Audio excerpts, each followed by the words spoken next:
Recently, someone was in the office and he wanted to explain a hand to me and get my advice. And as soon as this guy starts talking, you know he plays poker, right? He uses all the right terminology, polarized range, then value, I would never flatten that spot, blah, blah, blah. And he explains the entire hand. And he is quick and he's assertive and he honestly really sounds like he knows what he's talking about. And I don't know what he said that I picked up on, but at some point I saw some very flawed logic. So I was like, okay, so do me a favor. Let's write this all down like you said it to me and let's go over it. So we went through it word by word and I made him explain to me every single word and concept without saying anything. Towards the middle of it, I'm looking at this guy and thinking he really has no idea what the hell he is doing. But what's so fascinating is that he really sounds like he does, which gave me an idea for this video where I really want to explore the problems and benefits of poker language and encourage you to think about the words you use a little bit more carefully. So first, you need to understand that part of the reason poker has so rapidly advanced is because language was developed around it. Instead of saying, I raised, his raised, then he raised, my raised, then I re-raised him, we use words like 3-bet and 4-bet and 5-bet. Opposed to saying the guy who acts before the button, we say cutoff.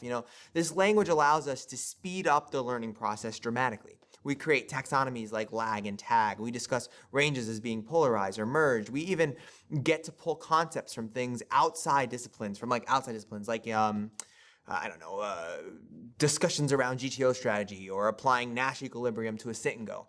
I mean, this is one of the most amazing things about poker. It evolves, and that evolution is a direct result of the language around it. Without this language, we wouldn't be able to advance. Now, as someone who teaches the game, it is my job to help people not only improve their language, but have an in-depth understanding of the words and concepts they are using so that their thought process and logic at the table is sound. That being said, there are several problems with using or adopting a language. First, words are used to explain advanced concepts that have a lot of meaning behind them. Just because you use a word or term, it doesn't mean you truly understand it and can actively apply the concept behind the word. The problem is when you use that word, people think you actually do understand its meaning, which has this weird validation effect. So you use all these words, some of which you don't really understand, and I'll be dead honest with you. Let's say you start talking like a poker player to me and I'm pretty tired, I'm really not in, full coaching mode. I may not be able to see through it. I'll probably start to think to myself, this sounds like this line makes sense, Then later I might be like, wait, what was a purely GTO play? What did you say? Basically, what I'm trying to say is sometimes the right words mask the fact that you don't know what you're actually talking about. Also, I personally know this because it took me like 3 years to really understand and apply the concept of implied odds. Like really understand it. I mean, I got the concept right away, but I still wasn't making these plus EV decisions. Anyways, second, using words can trick you into thinking you know all you need to know. Have you ever stood at a table and someone really casually is getting like 1.5 to 1 with 3-8 offsuit and then says, I got a call here, I'm getting odds? Language provides this false sense of comfort that can be absolutely detrimental to your game. So what I'm saying here is choose your words carefully, because if poker is a game of thinking and decisions, that thought process is rested on a foundation of language. Language is a shortcut, but make sure you understand the concepts behind the language. Also, and this is probably the most important takeaway from this entire video, if you really want to actively exploit your opponents, it is very helpful to understand how they are incorrectly using language in their own game. And don't assume if someone says a word, they know how to apply that word.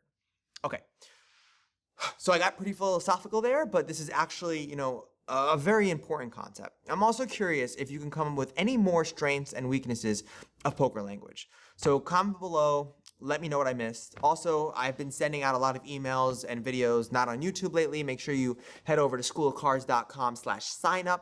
Also, it's sometimes hard to have these discussions on YouTube, so we made a private Facebook group, www.facebook.com/group/schoolofcards. Send me an invite, I'll accept you. We have a lot of people going on, it's pretty interesting. I think that's it for now. Thanks for watching. This language discussion reminds me of like academic conferences and academia. Like in grad school, I would spend like 3 hours reading a paper and being like, what the hell are these people saying? And in academic conferences, I used to do this thing where I used to like make up phrases and statements to academics. So I'd be like, oh, have you heard of a Johnson study in 2007 that found that? And they'd be like, yes, very good study. And they were full of shit. They didn't read the study because I made it up.